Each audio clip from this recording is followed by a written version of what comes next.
One book, one extraordinary life. 48 chapters of saints, science, and the search for God. I'm Kai. And I'm Maya. And this is our take on Autobiography of a Yogi, chapter by chapter. A dying man knocks on the door, but the guru has already seen him dead. Chapter 17, Sasi and the Three Sapphires. And this chapter is about something uncomfortable. It's about what happens when the guru sees your future with perfect clarity, warns you, offers you tools to change course, and you still choose the path that leads to suffering. Before we get to Sasi, though, there's this opening story that sets the whole tone. Mukunda has a college friend named Santosh, whose father is a veterinary surgeon named Dr. Narayan Chunder Roy. Roy is a confirmed agnostic, skeptical, practical, the kind of man who doesn't believe in anything he can't measure or weigh. And one day he visits the hermitage for a brief audience with Sri Yukteswar. Very formal, very cordial, but mostly just polite silence between them. You know that kind of meeting where everyone's pleasant but nothing much is exchanged? And then Roy leaves. Mukunda is standing there thinking the visit went fine, nothing special. And Sri Yukteswar says something that lands like a stone. Why bring a dead man to the ashram? Seriously? He just says that? About a man who's alive and walking around? That's exactly what he says. Mukunda is stunned. Sir, the doctor is very much alive. I can assure you of that.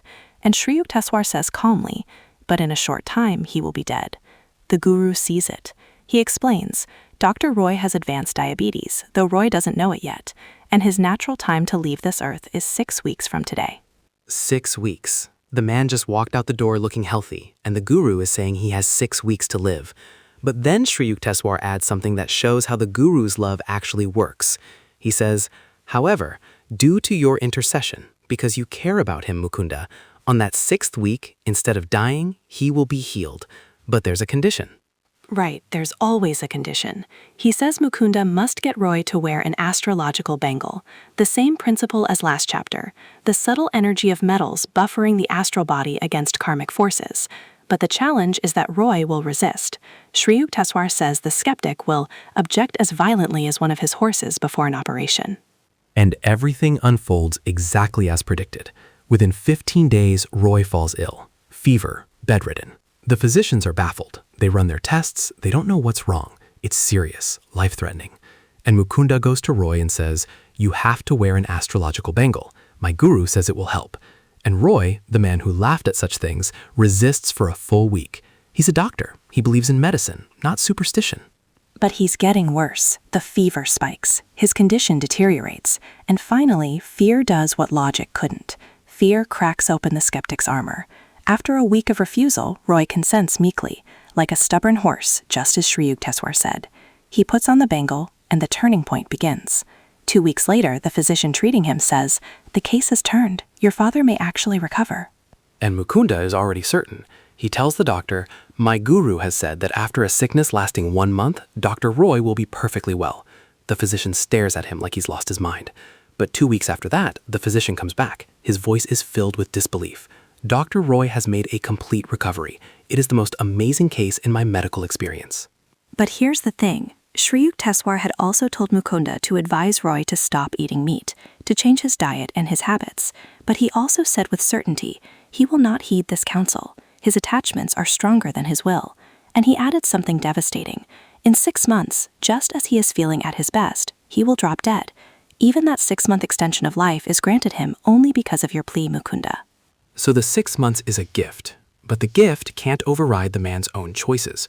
The bangle helped in the acute crisis. It created the condition for healing, but it couldn't change Roy's fundamental attachments. It couldn't make him want to live differently. And sure enough, 6 months pass.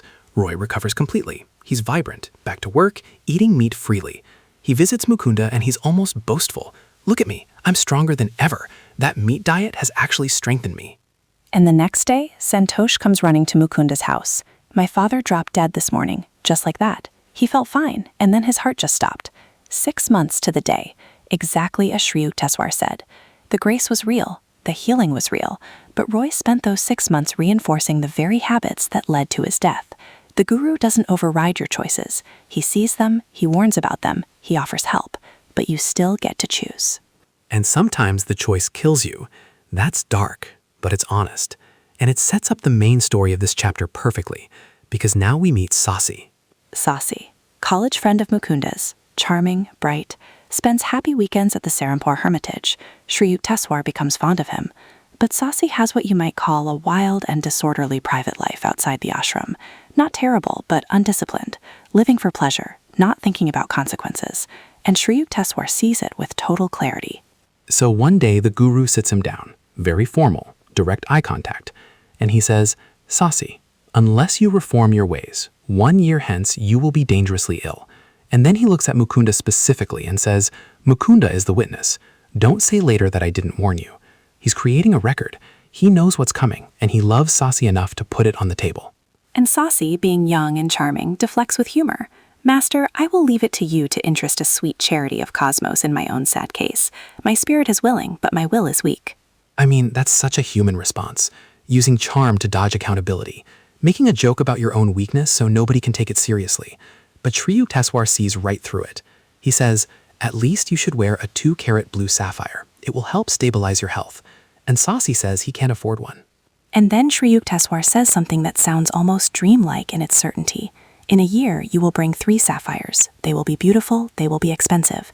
You will offer them to me, but they will be of no use then. 3, not 1. 3 beautiful sapphires that the boy who claimed he couldn't afford one will somehow acquire. The guru isn't guessing. He's seeing a year into the future with perfect clarity. He can see the exact shape of Sasi's crisis.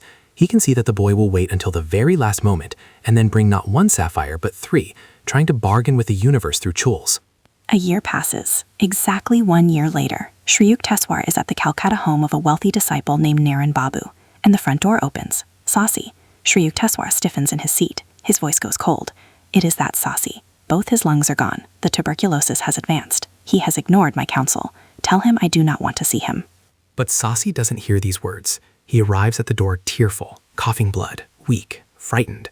The physicians have told him things he doesn't want to hear. He calls out, "Oh Mukunda, I do hope Master is here." And then he doesn't wait. The desperation is too great. He pushes past Mukunda into the room and throws himself at Sri Yukteswar's feet. Completely vulnerable, completely stripped of his charm and his jokes. And he's clutching 3 beautiful blue sapphires, just as the guru said, 3. And he's pleading, "Omniscient Guru, the doctors say I have galloping tuberculosis. They give me no longer than 3 more months to live.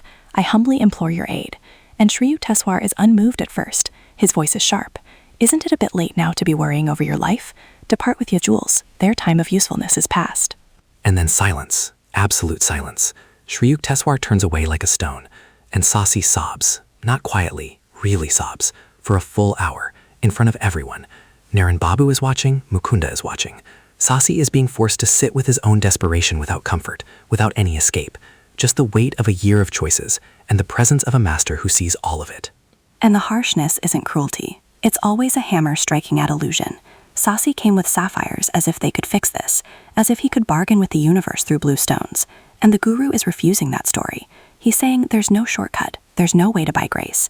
You have to feel this, you have to let this break you open, because the breaking is the beginning of something real. The charm has to die, the jokes have to die, the deflection has to die. What's left after all that dies is the part of Sasi that can actually be healed. And I think that's what the hour of silence is about. It's not punishment for punishment's sake. Sasi needs to exhaust his own strategies. The sapphires didn't work, the pleading didn't work, the guru won't look at him. All the tools he's used his whole life, the charm, the humor, the ability to talk his way out of anything, none of them work here. He's left with nothing but his own desperation and the presence of a master who refuses to participate in the illusion. And when that desperation finally reaches bedrock, when there's nothing left to try, that's when the master moves. After an hour, the master finally moves. His voice is less sharp. "Get up, Sasi. What a commotion you make in other people's houses." And then comes the instruction. "Return your sapphires to the jewelers, but get an astrological bangle and wear it. And fear not, in a few weeks you shall be well." And Sasi asks if he should continue with the medical treatments, and Sri Yukteswar says something that shows absolute, unshakable certainty. "Just as you wish, drink them or discard them, it does not matter. It is more possible for the sun and moon to interchange their positions in the sky than for you to die of tuberculosis." Hold on, say that again? It is more possible for the sun and moon to interchange their positions than for you to die of tuberculosis. That's not hope. That's not positive thinking. That's a cosmological fact stated with the certainty of someone who can see the entire trajectory of this boy's life. The sun and moon will never swap places. Therefore, Sasi will not die of this disease. And then go now before I change my mind, almost with affection, like he can't bear to see Sasi sitting there anymore. Sasi leaves, not healed yet, but something has changed in him. But the next few days are the darkest part of the story. Sasi's condition actually worsens. His fever spikes. His cough becomes violent. His physician tells Mukunda Sasi cannot last through the night. And Mukunda panics. He rushes to Sri Yukteswar in Serampore and begs, "Master, Sasi is dying. The physicians say he won't make it." And Sri Yukteswar's response is ice. "Why do you come here to bother me? You have already heard me assure Sasi of his recovery. I spoke it. It is done." He's not going to repeat himself. The grace has already been given. Now it's a matter of trust.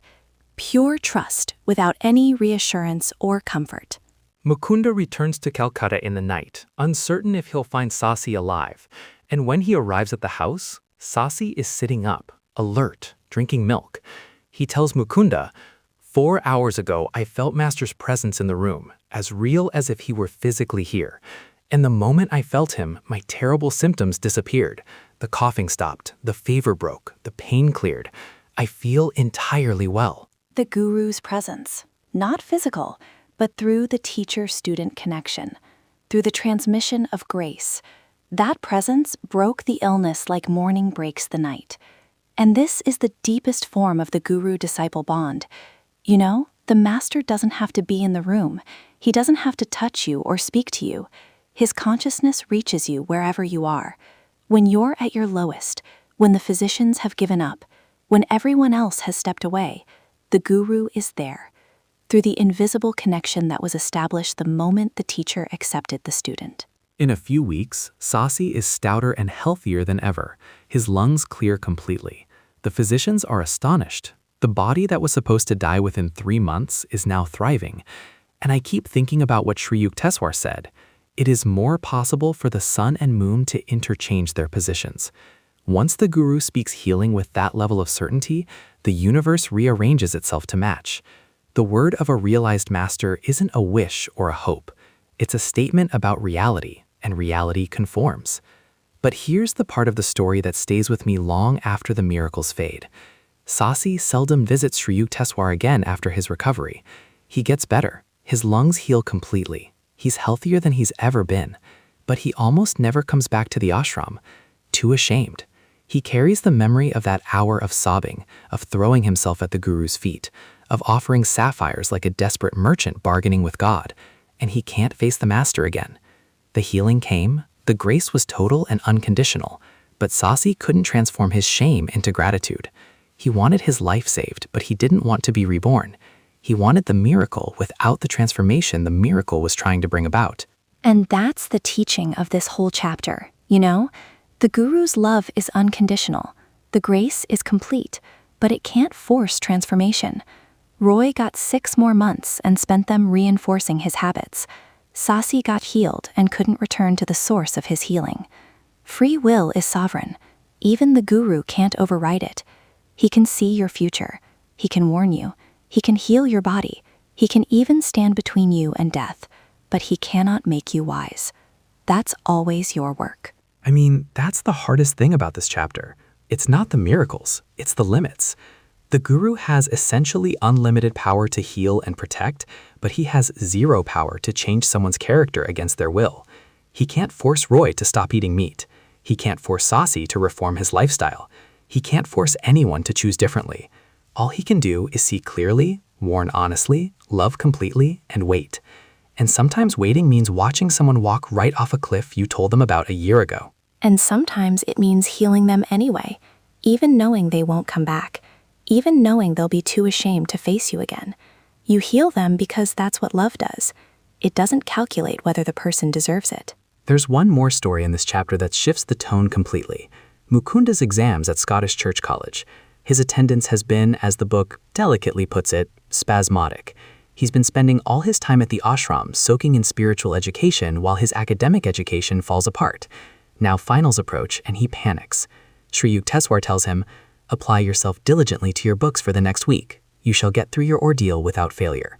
Just 1 week. That's all the guru asks. And Mukunda studies in the strangest way possible. He opens books at random, meditates on the material, reads only the pages that happen to be exposed when he opens the volume. He's letting his consciousness settle into receptivity rather than cramming facts in the conventional way. It's intuition as study method, and he passes every test.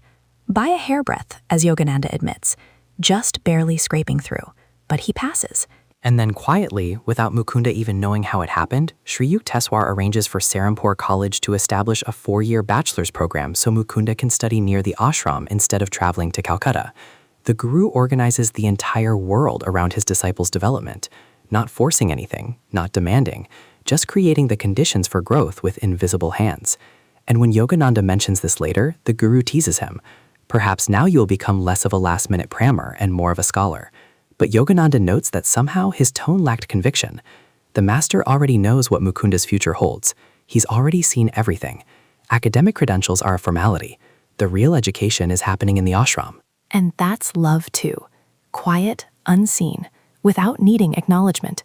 Just taking care of the people in your charge, arranging the world around their growth, and never asking for credit. Next time, we're meeting someone very different, a Muslim fakir named Afzal Khan, and he's going to show us what happens when spiritual power grows without the love underneath it, when the gifts are extraordinary but the character can't hold them. Power without wisdom. That's the danger Sri Yukteswar has been warning about all along, and Afzal Khan is the living demonstration. Objects vanishing from thin air, gold plates materializing for a feast, a spirit companion who does his bidding. It's the most dazzling display of miracles we've seen yet. And underneath all of it, something is deeply, tragically wrong.